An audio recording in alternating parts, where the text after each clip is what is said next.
Perkenalkan, nama saya Mario Arif Budiman dengan NIM 1030012330154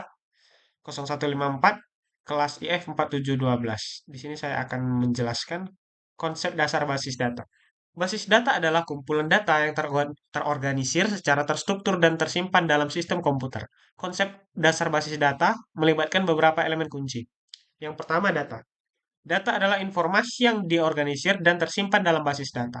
Yang kedua, sistem manajemen basis data atau DBMS adalah perangkat lunak yang digunakan untuk mengelola dan mengakses basis data. Yang ketiga, struktur data. Cara data disusun dan diorganisir dalam basis data seperti tabel, relasi, atau dokumen. Yang keempat adalah bahasa pertanyaan. Bahasa pertanyaan adalah bahasa yang digunakan untuk mengakses dan memanipulasi data dalam basis data seperti SQL atau Structured Language. Yang kelima adalah integritas data. Integritas data adalah menjamin keakuratan, konsistensi, dan kebenaran data dalam basis data. Yang keenam adalah keamanan, yaitu melindungi data dari akses yang tidak sah dan menjaga kerahasiaan serta integritasnya. Selanjutnya adalah kelemahan pemrosesan file tradisional, yaitu pemrosesan file tradisional memiliki beberapa kelemahan yang mendorong pengembangan basis data. Antara lain adalah yang satu, redundansi dan inkonsistensi data, karena data disimpan dalam beberapa file terpisah. Ada risiko redundansi atau duplikasi data dan inkonsistensi atau perubahan data yang tidak konsisten di beberapa tempat. Dua, kesulitan dalam akses data, yaitu pemrosesan file tradisional seringkali memerlukan penulisan kode custom untuk mengakses dan memanipulasi data yang menjadi rumit dan sulit dipelihara. Yang ketiga, keterbatasan integrasi. Integrasi data dari berbagai file dapat sulit dan memerlukan banyak usaha terutama ketika menggabungkan data dari sumber yang berbeda. Yaitu yang keempat adalah kurangnya kontrol keseluruhan. Tidak ada mekanisme bawaan untuk menjaga keamanan, integritas, dan konsistensi data secara global. Yang kelima adalah kinerja yang buruk. Pemrosesan file tradisional mungkin tidak efisien dalam hal kinerja, terutama saat menangani volume data yang besar.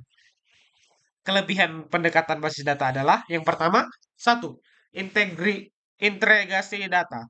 Basis data menyediakan lingkungan yang terintegrasi untuk menyimpan dan mengelola data dari berbagai sumber. Yang kedua, konsistensi dan integritas data atau DBMS memastikan bahwa data tetap konsisten dan integritasnya terjaga, menghindari duplikasi dan inkonsistensi. Yang ketiga, akses data yang efisien. Dengan menggunakan bahasa query standar seperti SQL, akses dan manipulasi data dalam basis data menjadi lebih mudah dan efisien. Yang keempat, kontrol keseluruhan. DBMS menyediakan mekanisme untuk mengontrol akses ke data, menjaga keamanan, integritas, dan konsistensi data. Yang kelima adalah skalabilitas, yaitu basis data dapat ditingkatkan dalam ukuran dan kompleksitasnya sesuai dengan kebutuhan organisasi, tapi itu memiliki resiko yang menyertainya. Yang resiko yang pertama adalah satu, kehilangan data. Resiko kehilangan data karena kegagalan perangkat keras atau perangkat lunak atau karena kesalahan manusia. Yang kedua, keamanan. Ancaman terhadap keamanan data dari akses tidak sah, pertasan atau serangan cyber. Yang ketiga, kesesuaian. Tidak memenuhi persyaratan hukum atau regulasi terkait privasi, keamanan, dan penyimpanan data. Yang keempat, ketergantungan pada teknologi. Resiko ketergantungan pada teknologi tertentu yang mungkin usang atau tidak didukung di masa depan. Yang kelima, biaya. Biaya pengembangan, implementasi, dan memelihara basis data dapat menjadi signifikan. Yang berikutnya adalah siklus hidup basis data atau database life cycle. Siklus hidup basis data adalah perangkaian tahap yang meliputi perencanaan, pengembangan, implementasi, pengoperasian, pemeliharaan, dan pensiun dari basis data.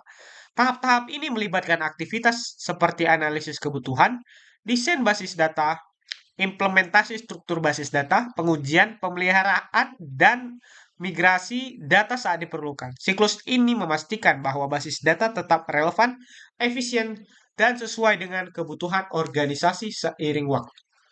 Itu adalah kesimpulan yang bisa saya bawakan tentang konsep dasar basis data.